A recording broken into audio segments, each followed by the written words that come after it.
Baik, Bismillahirrahmanirrahim. Assalamualaikum warahmatullahi wabarakatuh. Subhanallah, alhamdulillah, wa la ilaha illallah. Waalaikumsalam warahmatullahi wabarakatuh. Hari ini kita bertemu lagi di pertemuan perkuliahan rekayasa perangkat lunak. Hari ini kita akan membahas mengenai konsep sistem dari SDLC. Nah, SDLC ini adalah sebuah metode atau konsep di mana perangkat lunak itu bisa dikembangkan dan bisa dikembangkan dengan tahapan rekayasa perangkat lunak.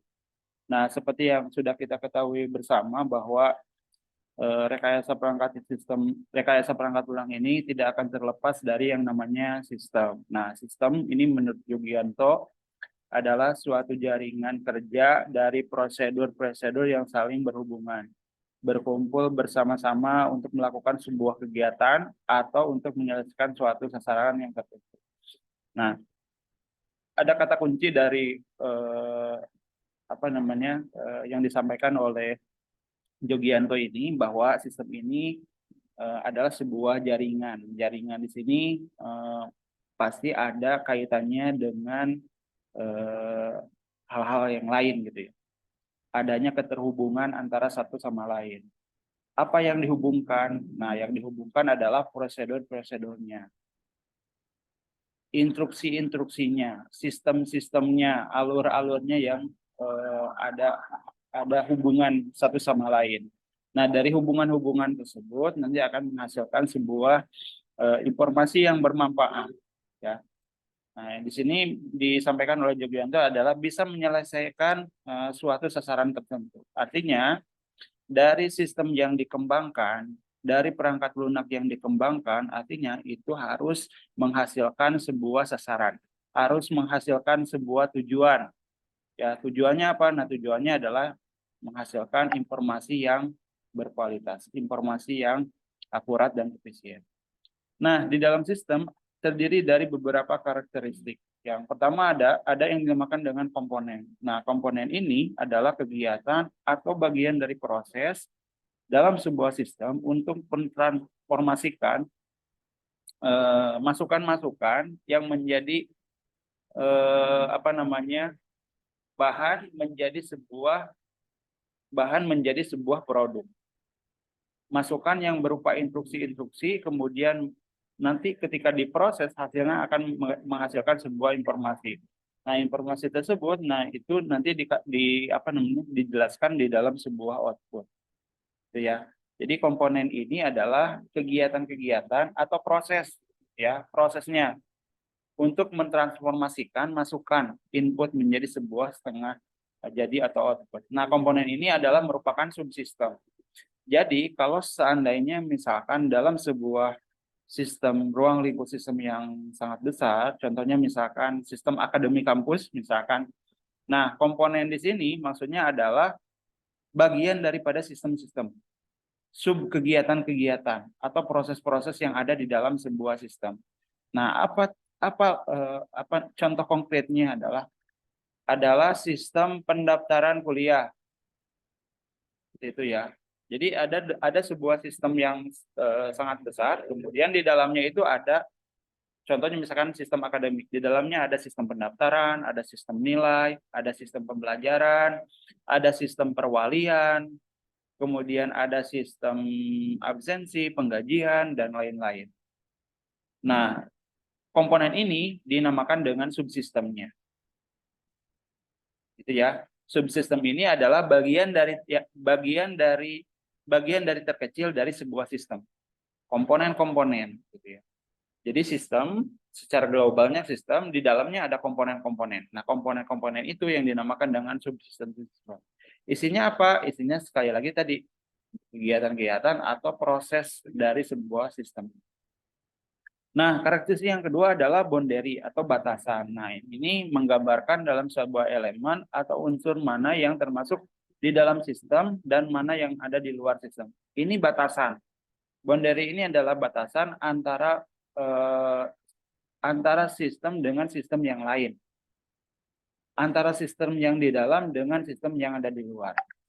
Nah, berikutnya yang ketiga adalah lingkungan. Nah, lingkungan ini adalah segala sesuatu yang ada di luar sistem.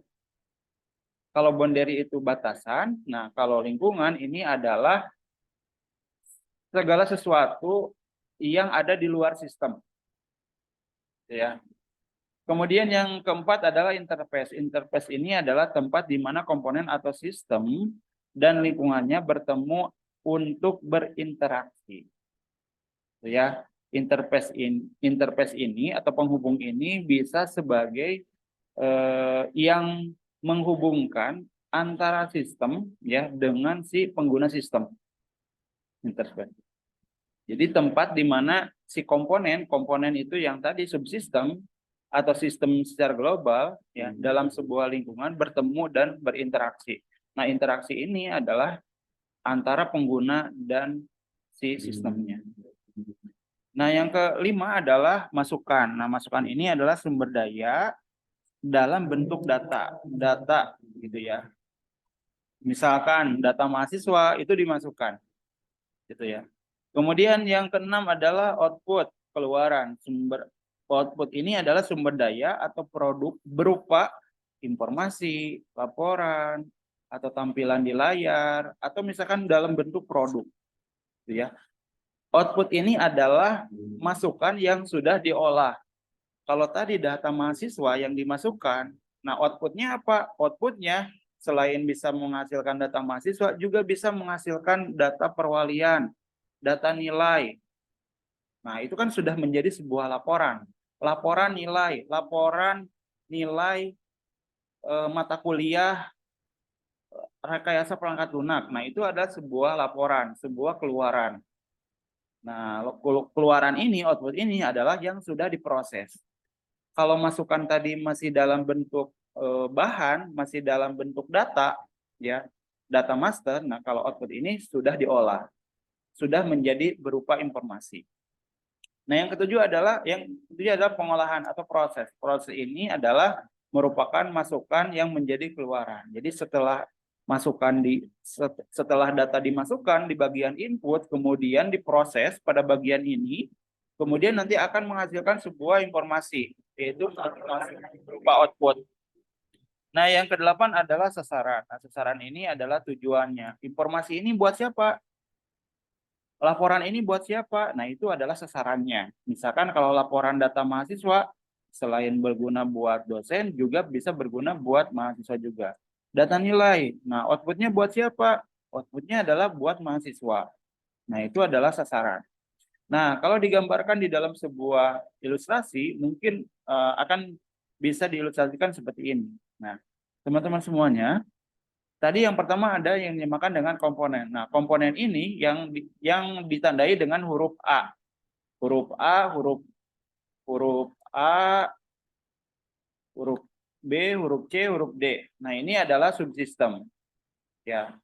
Nah, kumpulan dari huruf A, huruf B, huruf C, huruf D atau kumpulan dari subsistem atau kumpulan dari sistem itu yang dinamakan dengan sistem. Ya, saya ulangi ya. Sistem adalah seperti kata Jogianto tadi di awal bahwa sistem itu adalah sebuah jaringan-jaringan yang memiliki prosedur-prosedur yang saling terhubung satu sama lain. Pada akhirnya nanti akan menghasilkan sebuah informasi, sebuah tujuan, sebuah sasaran. Nah, maksudnya jaringan-jaringan itu apa? Atau keterhubungan itu apa? Nah, ditandai dengan ada garis ini. Nah, ini yang menjadi keterhubungan itu. Jadi antara komponen A dengan D itu ada hubungan. Antara komponen atau subsistem A dengan B itu ada hubungan. Antara komponen B dan C itu ada hubungan. Nah, artinya ini masuk kategori adalah sebuah sistem. Gitu ya. Jadi sistem adalah ruang lingkupnya adalah global. Kemudian di dalam sistem ada subsistem. Nah, subsistemnya apa? Subsistemnya misalkan tadi kalau sistem akademik kampus berarti ada sistem pendaftaran, ada sistem absensi, kemudian ada sistem nilai, kemudian ada sistem pembelajaran, kemudian ada sistem-sistem yang lain. Nah, kumpulan dari sistem-sistem itu Nah, itu yang dinamakan dengan sistem. Ya, sekali lagi seperti tadi yang sudah disampaikan, kata Penjogianto adalah jaringan-jaringan, artinya ada keterkaitan, ada hubungan antara subsistem yang satu dengan subsistem yang lainnya, gitu ya. Kemudian ada boundary. Nah, boundary ini adalah batasan tadi. Nah, yang dimaksud dengan batasan adalah ini yang ditandai dengan warna hijau. Ya, garis hijau. Nah, ini adalah boundary. Kemudian ada lingkungan internal, ada lingkungan eksternal. Nah, lingkungan internal itu adanya di dalam lingkaran yang warna hijau. Nah, ini adalah lingkungan. Seperti itu. Kemudian ada input. Nah, ini input, ini masukan-masukan, kemudian ini diproses, kemudian ini output. Nah, input sekali lagi yang dimasukkan adalah data, ya, basic data. Nah, kemudian bagian tengahnya ini seolah-olah diproses oleh sistem, ya, atau oleh subsistem, kemudian sehingga pada akhirnya nanti ketika sudah diproses akan menghasilkan sebuah output. Nah, output ini yang berguna bagi siapa? Bagi siapa? Bagi tergantung tadi sasarannya buat siapa, targetnya buat siapa. Kalau data nilai misalkan untuk mahasiswa, kalau data dosen untuk dosen, atau untuk mahasiswa juga bisa. Atau misalkan penggajian. Nah, penggajian adalah untuk karyawan dan dosen. Seperti itu ya.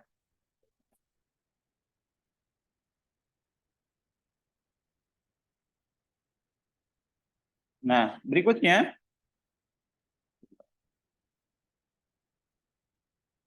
Nah, berikutnya ini adalah gambaran dari subsistem. Nah, kalau tadi digambarkan di dalam sebuah grafik, nah kita sekarang gambarkan subsistem itu posisinya ada di mana? Nah, posisinya, nah sistem ini adalah tadi yang disampaikan kata Jogianto adalah memiliki keterkaitan antara satu sama lain, gitu.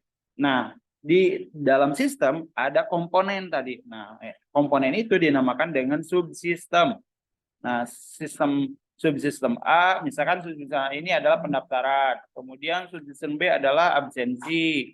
Kemudian subsistem yang keempat adalah perwalian, misalkan.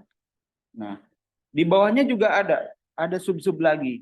Nah, tergantung. Nah, di bawahnya ada mengelola data apa saja, ada subsistem lagi apa saja. Nah, ini seperti ini. Terus ini hierarki ke bawah. Jadi ini di breakdown. Nah, kumpulan-kumpulan dari subsistem, nah itu yang dinamakan dengan sistem. Seperti itu ya. Ada yang ditanyakan sampai sini?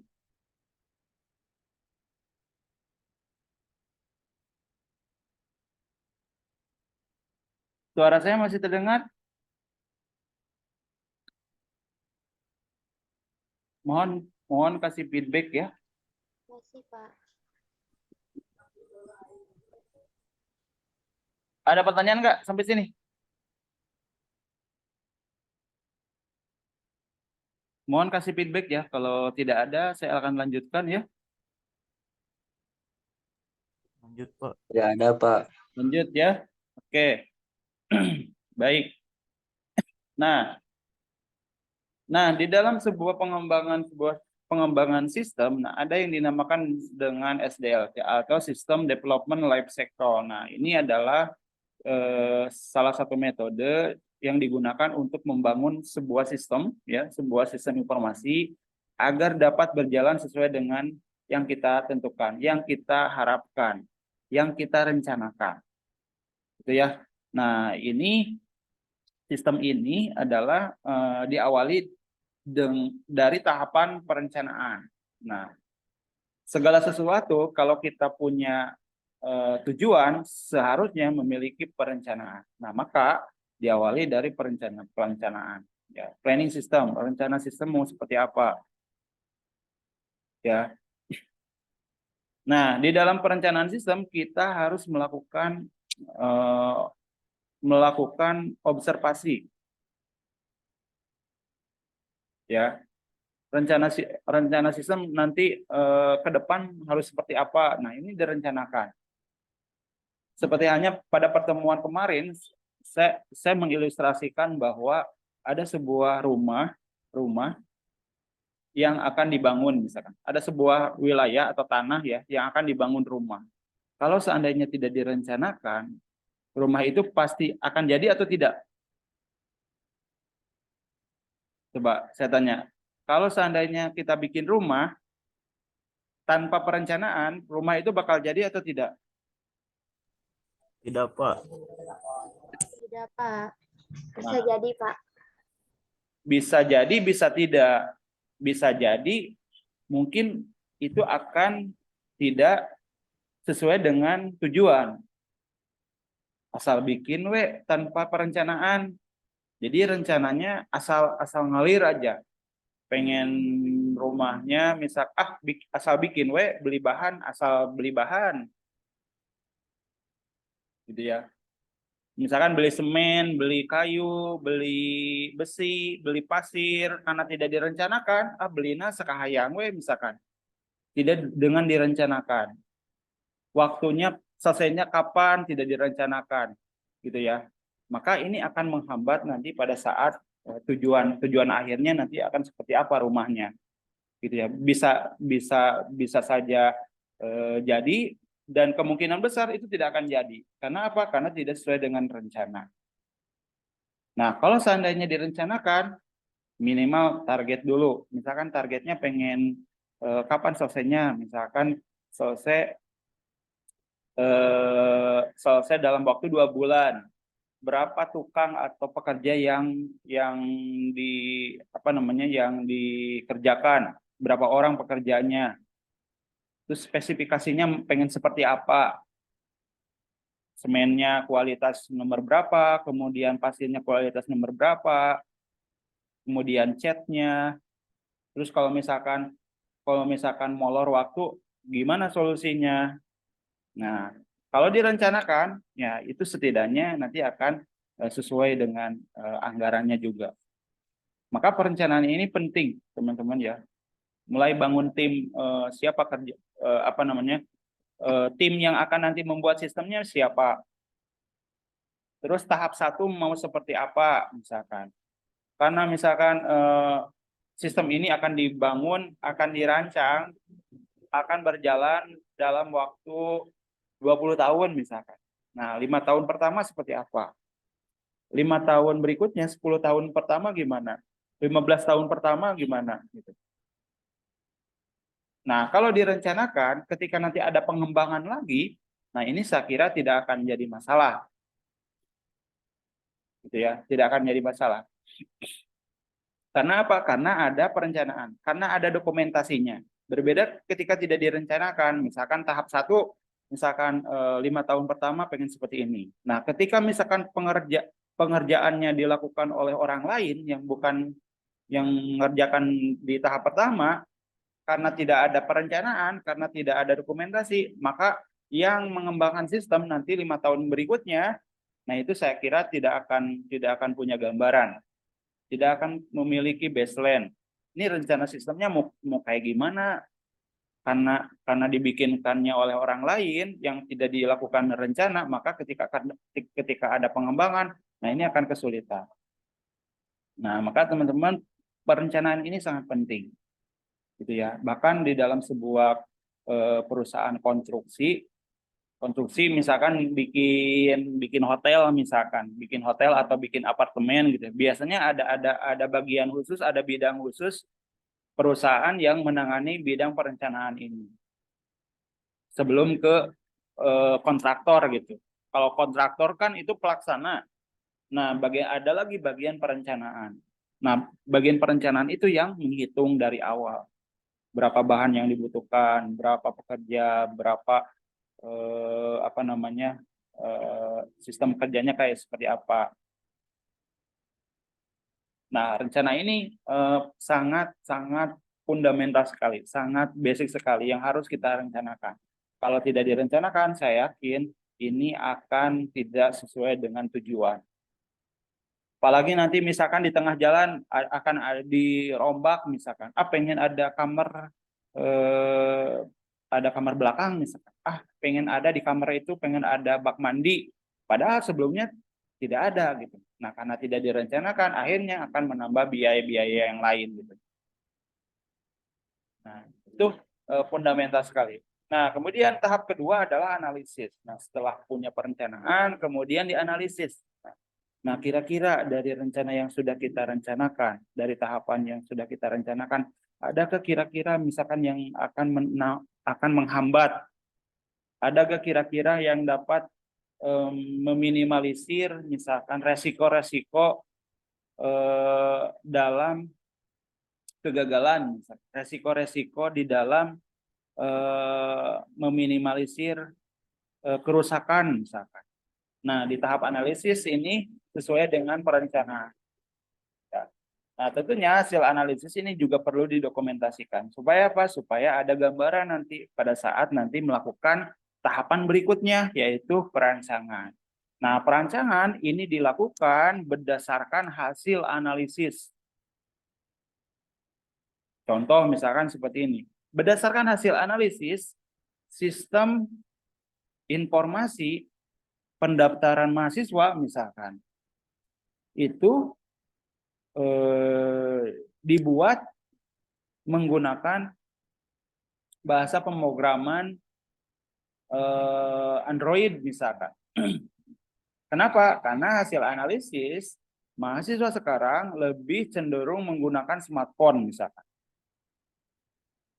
Mahasiswa atau calon mahasiswa yang ada di SMA, SMK itu cenderung lebih menggunakan smartphone dibandingkan laptop atau komputer. Maka berdasarkan hasil perancangan, ya rancangan yang akan dibuat adalah berbasis mobile Android misalkan. Nah, perancangan ini disusun berdasarkan hasil analisis.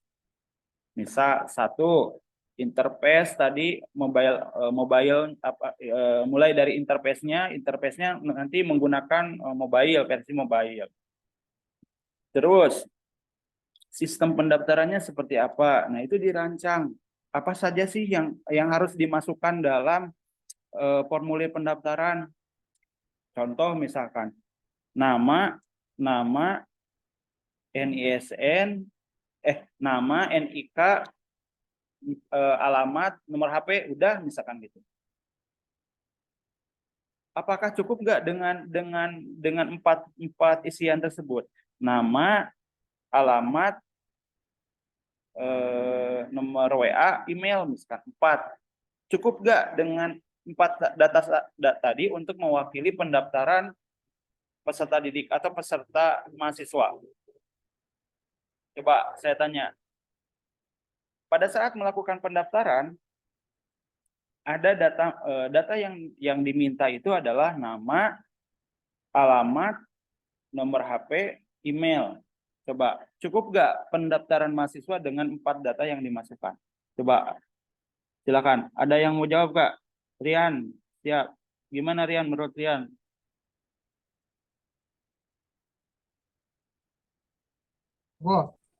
Cukup? Bisa ditambah lagi Pak datanya mungkin ya? Apa coba yang ditambah? Email Pak. Nama, alamat, email, WA.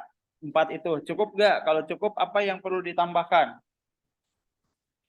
Data izin.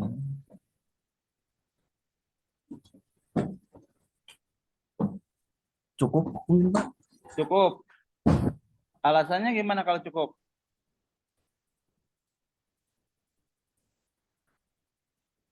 Apa alasannya?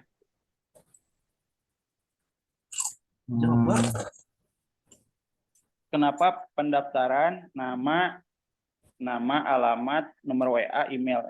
Kenapa cukup dengan data itu untuk melakukan pendaftaran mahasiswa?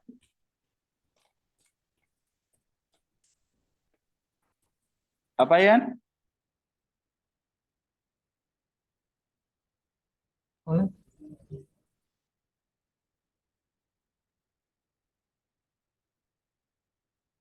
Rian, yang lainnya silakan. Ada yang mau menjawab nggak atau menanggapi?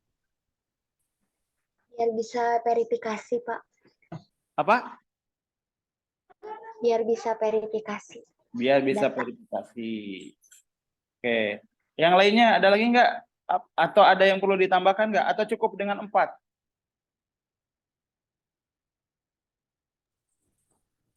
Mungkin cukup Pak karena semuanya sudah mencakup apa yang harus ya harus yang apa yang ada di dalam database tersebut.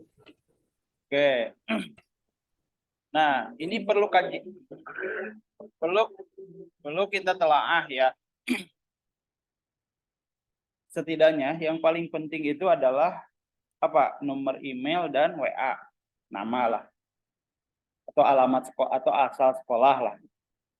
Nah, kenapa data orang tua, kemudian data orang tua, kemudian data pribadi kalian, misalkan, atau misalkan tempat tempat apa namanya, tempat tinggal orang tua, kemudian alamat sekolah di mana, gitu. Nah, biasanya kalau isiannya banyak, misalkan ya, ini saya juga pernah mengalami gitu ya. Ketika ada formulir yang isiannya banyak, nah biasanya orang itu malas buat ngisi. Malas buat ngisi. Kenapa? Karena banyak yang harus diisikan. Padahal mereka itu belum tentu juga buat daftar kuliah gitu. Padahal mereka itu belum tentu juga buat buat apa namanya masuk ke sekolah tersebut. Nah, setidaknya kalau ada dua apa namanya data tersebut, setidaknya itu yang menjadi kuncinya gitu. Biar nanti itu bisa di follow up juga sama si pihak sekolahnya gitu ya. Tapi bukan berarti ini yang paling bagus gitu ya. Ini hanya persepsi saya aja gitu ya. Karena di beberapa sekolah atau perguruan tinggi yang lain ada juga yang memang harus mengisikan datanya lengkap gitu. Tapi kalau psikologi saya mungkin experience saya gitu ya dalam berinteraksi di dalam interface sistem, nah biasanya pengen selalu yang simple-simple. Paling setelah ketika sudah diverifikasi akunnya, ya baru nanti isian yang data yang lebih detail. Apa saja? Ada NIK, kemudian ada kode pos misalkan, atau misalkan ada tempat tinggal, rencana tempat tinggal akan di mana, misalkan mau ngekos akan di kos di mana, kemudian orang tua penghasilannya berapa, kemudian deskripsi misalkan catatan orang tua seperti apa, kemudian orang tua dari ibu seperti apa, nama, alamat tinggalnya di mana. Nah, mungkin nanti data-data itu nanti kalau sudah diverifikasi. Dan saya setuju tadi, supaya bisa apa? Supaya diverifikasi. Kalau setidaknya kalau sudah diverifikasi, satu langkah itu sudah memiliki keyakinan buat masuk ke sekolah tersebut. Nah, kira-kira rancangan itu, nah itulah hasil dari analisis. Ya, analisisnya seperti apa? Kayak tadi gitu ya. Form pendaftaran diawali dengan misalkan 4 data dulu yang mau dimasukkan. Itu hasil analisis. Kemudian baru dirancang. Mulai dari tampilannya, interface-nya, kemudian mau pakai platform apa dan apa namanya dan sebagainya. Kemudian berikutnya adalah seleksi sistem. Nah, ini perlu adanya seleksi-seleksi. Gitu ya. Nah, berikutnya ada perancangan sistem. Maaf, ini agak apa? Ada yang berbeda ya. Ini urutannya ada apa namanya? Ada kesalahan ya. Nah, ini nih teman-teman, ini yang benarnya ya. Jadi planning, kemudian analisis, desain. Nah, yang keempat ini perancangan, yang ketiga, yang keempat ini adalah implementasi. Implementasi ini adalah mengimplementasikan hasil rancangan. Kalau tadi dirancang mau menggunakan platform Android misalkan supaya bisa digunakan di smartphone, nah maka implementasinya nanti bikin sistemnya berbasis Android. Gitu ya. Jadi codingnya, membuat programnya nanti berdasarkan mobile gitu. Nah, tahapan berikutnya adalah testing. Testing di sini adalah uji coba. Uji coba dalam penggunaan sistem ini. Sudah akurat belum? Sudah sesuai belum? Informasi yang dihasilkan sudah tepat atau belum? Jadi jangan sampai ketika masukkan kemudian diproses outputnya salah gitu. Nah, testing di sini adalah fungsinya. Ya. Tahapan 5 ini, testing ini adalah bagaimana menguji coba dari sistem ini supaya apa? Supaya berjalan dengan baik. Gitu ya. Nah, yang terakhir adalah maintenance. Maintenance ini adalah pengembangan. Jadi ketika nanti ada kendala-kendala, nah kira-kira ada yang perlu diperbaiki ya. Supaya apa? Supaya lebih baik lagi. Gitu ya. Kemudian nah di dalam tahapan-tahapan tadi ini adalah beberapa kegiatan-kegiatan yang harus dilakukan. Tadi sedikit saya sudah menjelaskan bahwasannya di dalam perencanaan itu apa saja sih yang dilakukan. Nah, terutama di sini sudah dijelaskan. Pertama adalah merencanakan. Nah, rencana proyek-proyek sistem. Nah, jangka pendek, jangka panjang itu seperti apa? Pengembangan nanti berikutnya seperti apa? Gitu ya. Kemudian mengkaji tujuan, perencanaan strategi dan taktik, mengidentifikasi proyek-proyek sistem, menetapkan proyek-proyek sistem, menetapkan kendala proyek-proyek, membuat laporan. Jadi nanti ke depan seperti apa? Kendalanya akan seperti apa? Nah, tetap diakhiri dengan laporan. Harus ada laporan. Supaya apa? Supaya bisa menjadi dokumentasi. Dokumentasi pada saat nanti tahapan berikutnya. Tahapan berikutnya apa? Tahapan berikutnya adalah analisis. Ya. Nah, di dalam analisis apa yang dilakukan? Ya, tadi mengidentifikasi kira-kira kendala-kendala yang akan dihadapi seperti apa. Ya, mengidentifikasi masalah-masalah yang akan dihadapi apa saja. Penyebab, kemudian orang-orang yang nanti akan dilibatkan itu siapa aja. Nah, bagaimana karakteristiknya, bagaimana kemampuannya. Nah, ini harus kita petakan, harus dianalisis. Kemudian di dalam analisis ini kita juga harus bisa memahami kira-kira cara kerja sistem ke depan itu harus seperti apa. Ya. Contoh di sini menentukan jenis penelitiannya, merencanakan dalam penelitian, merencanakan dalam membuatnya gitu, membuat sistemnya seperti apa. Berapa lama ini akan dikerjakan. Siapa yang nanti akan dilibatkan di dalam proses analisis ini. Ada wawancara, kemudian observasi, kemudian dan yang lain-lain. Kemudian di akhir tetap mengumpulkan hasil, ada laporan-laporannya. Kemudian ini tahapan berikutnya, yang ketiga di tahap analisis ini adalah menganalisis dari sistemnya. Nah, kira-kira kelemahannya sistemnya apa saja? Kalau seandainya sistemnya pengembangan, berarti kita menganalisis sistem yang sudah ada. Ya, menganalisis sistem yang ada. Sistemnya seperti apa? Apa masalahnya? Kelemahannya apa saja gitu. Kemudian berdasarkan hasil kelemahan dan permasalahan tersebut, maka kira-kira solusi yang dibutuhkan apa saja. Gitu ya. Jadi solusinya apa? Solusi yang untuk bisa memecahkan permasalahan tersebut. Dan yang terakhir adalah pembuatan laporan. Jadi harus ada laporan hasil analisis. Ini perancangan. Jadi perancangan ada perancangan. Tadi interface, tadi saya sudah sampaikan perancangan interface-nya akan seperti apa, gitu ya. Jadi pengguna sistem itu contoh tadi pada saat melakukan daftar mahasiswa itu seperti apa. Jadi merancang sistemnya. Nah, bagaimana mendesain dan mengintegrasikan dengan database yang lain, karena nanti akan dihubungkan dengan sub-sub sistem yang lain gitu. Ya. Nah, ini adalah alat bantu yang akan digunakan di dalam sebuah perancangan.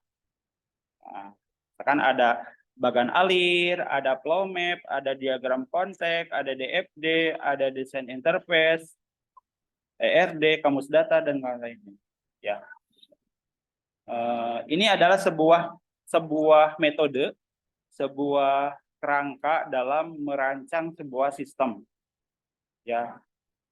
Jadi teman-teman silakan nanti, insya Allah nanti ke depan pertemuan berikutnya nanti kita akan bahas mengenai alat bantu ini, ya. Saya kira di mata kuliah lain, kalau tidak salah ANSI ini juga ada materi ini kalau tidak salah ya. Tapi nanti kita akan sesuaikan lah apa namanya. Jadi jangan sampai materi ini nanti disampaikan juga di mata kuliah yang lain gitu ya. Kalau misalkan apa namanya ini disampaikan di mata kuliah lain, nanti kita akan cari lagi alat bantu dalam perancangan sistem. Ada banyak sekali. Kalau ini mulai dari bagan alif, flow map, diagram konteks, ini adalah pemodelan sistem, perancangan sistem berdasarkan jenis struktur, ya. Nah, ada yang bersifat berorientasi objek. Nah, nanti kita akan coba kembangkan, coba kita akan beralih ke berbasis objek gitu ya. Nah, itu juga sama-sama alat bantu dalam perancangan sistem. Kemudian implementasi tadi coding, ya, bikin programnya, ya, kemudian instalasi, kemudian apa namanya bikin codingnya gitu, pemrogramannya sampai ke instalasi. Perawatan, maintenance, ya, terakhir ini perawatan dan maintenance. Nah, perawatan ini adalah sebuah fase tahapan di mana perawatan sistem ini dikembangkan dan diimplementasi. Ya.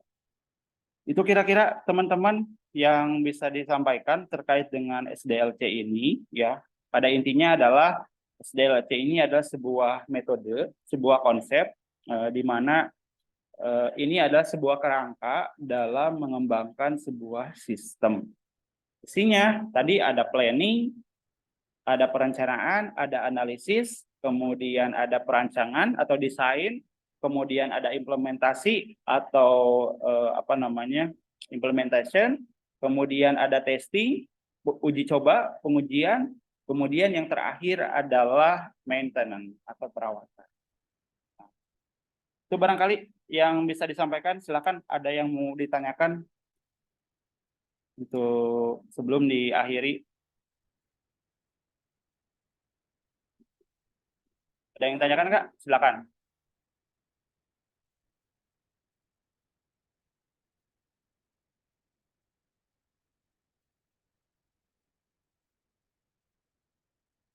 Silakan. Ada yang ditanyakan Kak? Ini yang hadir 23 orang ya.